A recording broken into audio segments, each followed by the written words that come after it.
शरदचंद्र पवार यांच्या राष्ट्रवादी काँग्रेस पार्टीची मंडल यात्रा हिंगोली शहरामध्ये दाखल होताच कार्यकर्त्यांनी आणि पदाधिकाऱ्यांनी त्याचं जल्लोषामध्ये स्वागत केलं। नागपूर येथून सुरू झालेली ही यात्रा राज्यातील 36 जिल्ह्यांमध्ये जनजागृती करणार आहे। ही राज्यस्तरीय जनजागृती यात्रा सध्या सुरू असून ती हिंगोलीतील वसमत इथं पोहोचली।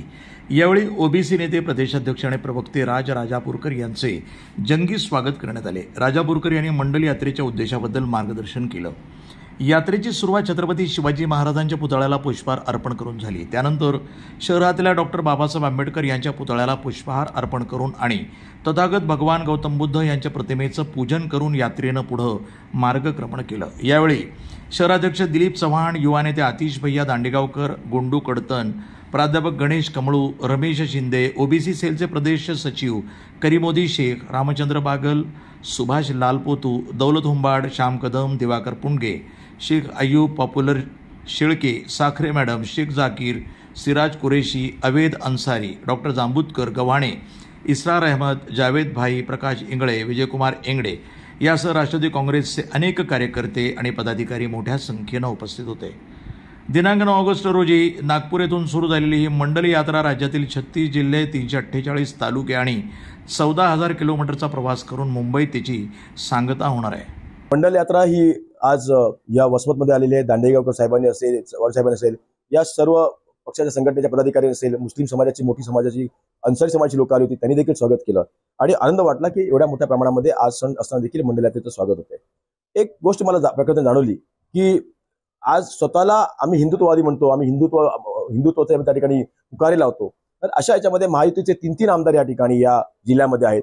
असं असताना देखील म्हणजे औंढा नागनाथ असं क्षेत्र आहे, असं तीर्थक्षेत्र आहे जे प्राचीन आहे, पुरातन काळापासून आहे, त्याला आर्किओलॉजिकल डिपार्टमेंटकडनं पण त्या ठिकाणी मान्यता आहे, वर्गामध्ये देखील आहे। 12 ज्योतिर्लिंगापैकी एक म्हणजे प्रामुख्याने आहे। आजपर्यंत ते 12 ज्योतिर्लिंगापैकी एक होतं आणि त्या 12 ज्योतिर्लिंगामध्ये ते होतं।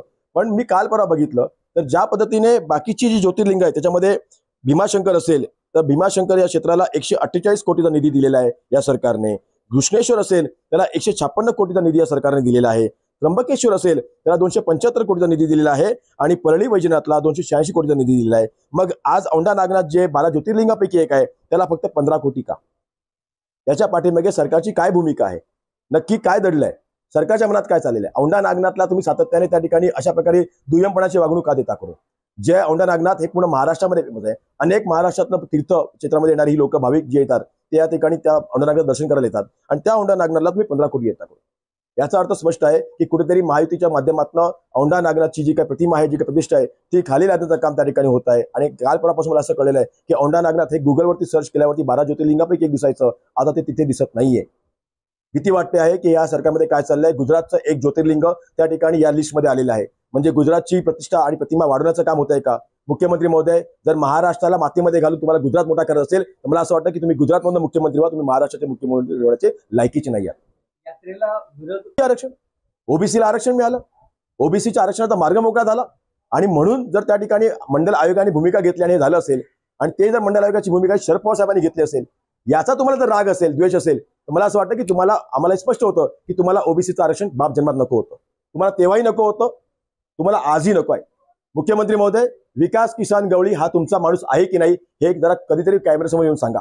विकास किसान गवळीला ओबीसीच्या आरक्षणाच्या साठी सर्वोच्च न्यायालयामध्ये पाठवून याचिका टाकायला कोणी लावली होती? विकास किसान गवळी याला पैसे देणारा आका कोण आहे हे जरा कधीतरी लोकांना कळू द्या। ओबीसी हा बहुजन आहे, मागासलेला आहे, अतिशय मागासलेला आहे, त्याला आरक्षण देण्याची भूमिका डॉक्टर बाबासाहेब आंबेडकरांनी घेतली होती, पण तुम्हाला ते सहन होत नाहीये। मी तुम्हाला आज स्पष्ट सांगतो की काही शरद पवार साहेब ओबीसी सोबत होते आणि उद्या शरद पवार साहेब ओबीसी सोबत ठामपणे उभे राहतील, ही मी तुम्हाला ग्वाही देतो। यात्रेच्या बहुजनांचा उद्धार होईल, बहुजनामध्ये जनजागृतता होईल, सत्य आणि असत्य काय आहे हे बहुजनांसमोर येईल।